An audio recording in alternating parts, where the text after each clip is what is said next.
O mga anak, dito muna si Linda. Huwag niyo siyang aawayan. O sige Linda, dumito ka na. Dito muna siya titira ng ng 6 na buwan at wala ang kanyang nanay nasa abroad. O ligpitin niyo na yung mga higaan niyo. Bilisan niyo dyan. Ano, Mami? 6 na buwan?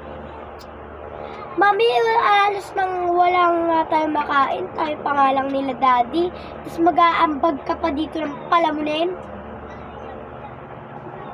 Kung ako sa'yo, Mami, gawin mo na lang ang katulong dito sa bahay.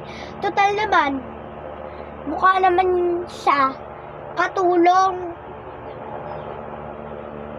Kakainis. Ba talaga, Mom? Oh, dumito ka. Linisin mo tong mga higaan namin. Bilisan mo. Di mo aayusin. Di mo lilinisin yan.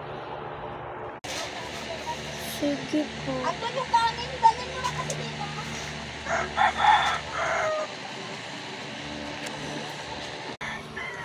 Oh, papasok na kami. Ligpitin mo yan. Folding bed na yan.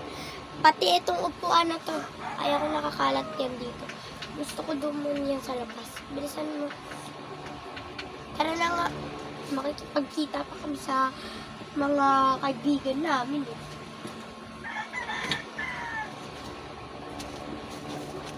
Tara na, te. Bilisan mo.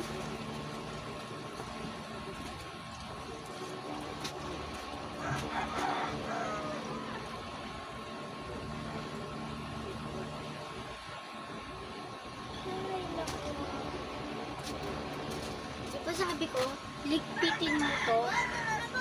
Ba't dito pa rin yan? Balibagin kita dyan eh. Linisin mo to. Linisin mo yan. Pag sinabi kong linisin mo yan, linisin mo yan.